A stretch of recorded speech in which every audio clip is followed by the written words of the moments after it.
I was 17 when I learned that love in my family came with a price tag. Not loyalty, not care, just the cost of what I could do for them.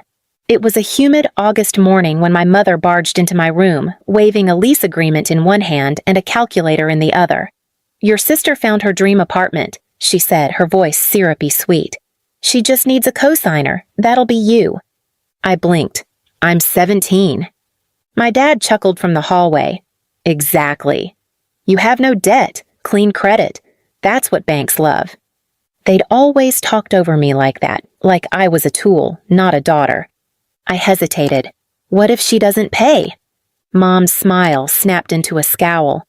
"Don't be dramatic, Alyssa. It's not about her paying. It's about family. She's your sister." "She also maxed out 3 credit cards in my name," I said, my voice shaky. That's when the mask slipped. My dad stomped in, veins bulging. "You ungrateful brat. We feed you, clothe you, and now you act like a victim. Who raised you?" "You did," I said quietly. "But that doesn't mean I'll ruin my life for her." That single sentence changed everything. I was gone by nightfall. No warning, no goodbye, just my suitcase on the porch and a voicemail. "If you're too good for us, don't come back."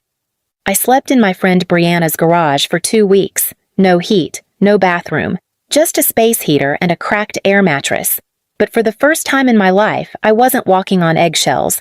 I worked nights at a diner and took community college classes during the day. I got scholarships by sheer will. I didn't sleep much, but I kept going. I refused to become the failure they predicted. Meanwhile, my sister posted filtered selfies from rooftop bars and rented hotel pools. Every time she smiled into the camera, I remembered the moment they threw me out to keep her comfortable. It wasn't until 4 years later that I saw my parents again. I had just earned a full-ride transfer to a top university. I was waiting tables on the weekend when they walked in. Mom wearing pearls like it was still Sunday Mass. Dad carrying himself like nothing had ever happened. "Alyssa," Mom said, her tone fake light. "We knew you'd end up somewhere like this." They didn't order food. They just handed me a letter. A request for $22,000 to help pay off a car they'd leased for my sister. A Mercedes. "You owe it to her," Mom hissed. "You walked away when she needed you." "I was homeless," I replied. Dad leaned closer. "Well, you look like you're doing okay now." That was the moment I made a vow. They would never benefit from a cent I earned. I put myself through school. I interned for free. I couch hopped and skipped meals, and then I landed a job in aviation finance. Within 5 years, I built a consulting company. By year 6, I had my first small jet, paid in full, no loans, no handouts. And on the 11th anniversary of the day they kicked me out, I returned to the same town for the first time, in my own jet. They didn't recognize me at first, not until the pilot opened the door and I stepped out in heels they couldn't afford if they sold their house. Their jaws dropped. But I wasn't there to talk. I was there to collect something they forgot they owed me a long time ago. Respect. The town hadn't changed much. Same cracked sidewalks, same rusted signs, same whispers behind curtained windows. But I wasn't the same girl they threw out with a suitcase and a voicemail. I wasn't here for nostalgia. I was here for the fundraiser. It was ironic, really. The same people who said I'd never make it were now raising money to save the failing community center. My old high school gym had been transformed into an event hall. Gold balloons, folding chairs, plastic champagne flutes, and at the front of the room, my parents. They didn't know who sponsored the event. Not until my name was announced over the mic. This entire fundraiser was made possible by the generous support of our special guest, Ms. Alyssa Carrington. There was a pause, then a gasp. My mom stood frozen, eyes wide. Dad dropped his drink. I walked onto the stage in a sleek black jumpsuit, heels clicking, the spotlight trailing me like a long-lost apology. I didn't look at them, not yet. I looked at the kids sitting in the audience, kids who reminded me of myself at 17. Alone, afraid, told they weren't good enough. "I grew up in this town," I said calmly. I was told I was selfish for not giving everything to people who gave me nothing but conditions. I was told I'd fail if I didn't stay obedient.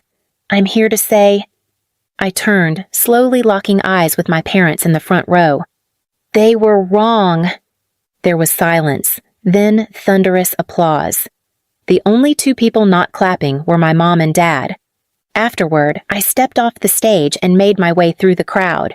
My parents cornered me before I could leave. "Alyssa," my mom started, her voice trembling, "that speech was dramatic." I smiled. "Thanks. It was honest." "You embarrassed us," my dad snapped, "in front of the whole town." "You kicked me out when I was a teenager for saying no," I said, "and then asked me to pay for a car I couldn't even sit in." Mom scoffed. "It was just a Mercedes. It wasn't even new." I blinked at her. "Do you hear yourself?" Then she dropped her real agenda. "Look," she said quickly, "we're behind on the house. Your father's pension didn't come through. We thought maybe, now that you're doing well?" My dad added, "You could float us a bit?" I laughed, not cruelly, not loudly, just sadly. "You made your choice 11 years ago. You chose my sister's comfort over my safety. You laughed when I had nowhere to sleep. You haven't changed. You just ran out of money." "You're our daughter," my mom whispered. "No," I said. "I was your backup plan. And now I'm your last resort." I left them standing in that hallway, mouths open, hands empty. But it wasn't over yet. 3 days later, my lawyer served them a notice. The house they were begging to keep, they didn't own it anymore. Turns out, their mortgage had gone into default, and the property had been quietly bought by one of my investment arms 6 months ago. A shell company. They never saw it coming. I gave them 30 days to vacate. And as poetic as that sounds, it wasn't about revenge. It was about reclaiming the power they stole when I was 17. It was about making sure the girl they abandoned never again had to wonder if she was enough. And just as they once shut a door on me, I shut one behind them. Only this time it was marble and gold, not wood and chipped paint. They stood on the lawn that day, bags packed, staring at the house like it had betrayed them. But it hadn't.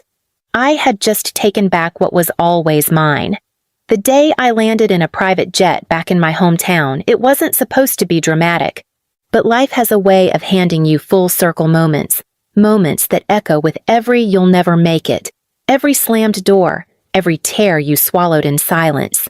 The jet landed just outside the old regional airport. I stepped down the stairs wearing a crisp white suit, designer sunglasses, and heels that clicked like punctuation marks.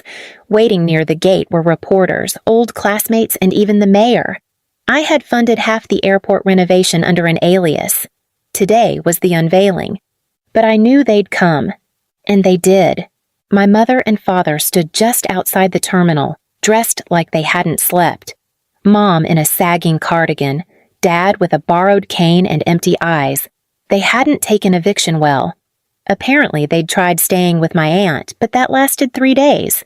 Then came the calls, then the emails, then silence. Until now. I walked past the cameras, past the applause, and toward them. "Please," my mother whispered. "We're sorry." I raised an eyebrow. "For what? Kicking me out? Telling the family I was ungrateful? Calling me selfish when I refused to go into debt for my brother's wedding?" Dad coughed. "We thought you'd come around." "I did," I replied, "just not in the way you expected." Mom took a trembling step closer. "We're homeless." "You're still better off than I was at 17, I said quietly. "At least you have each other." Her face twisted. "You'd really leave your own parents on the street?" I reached into my handbag, pulled out a black envelope, and handed it to her. Inside was a card that read, "The Carrington Shelter for Abandoned Youth, opening soon, fully funded by Alyssa Carrington, in loving memory of second chances." She looked confused. "There's a room reserved for you," I said. "Not in the shelter, in the volunteer office. You want help? Start helping someone else." Dad's jaw clenched. "You want us to work at a homeless shelter?" "No," I said. I want you to feel what it's like to be overlooked, ignored, and judged, like you made me feel. Maybe then you'll understand." She crumpled the card. "You're still bitter." "No," I replied with a calm smile. "I'm healed." Bitter people want revenge. Healed people build empires and let karma do the rest. I turned and walked back to the car waiting for me. The driver opened the door, but before I got in, I looked back one last time. "You taught me how to survive," I said to them, by making me believe I couldn't. And then I left. The crowd cheered as the black car pulled away, but I didn't hear it. Because inside, I was thinking about that scared, crying girl who once sat alone at a gas station with no phone, no money, and no one who cared. That girl deserved justice, and she finally got it. Today, I wasn't just Alyssa Carrington. I was proof that being kicked out doesn't mean being kept down, and the jet I walked out of? It was just the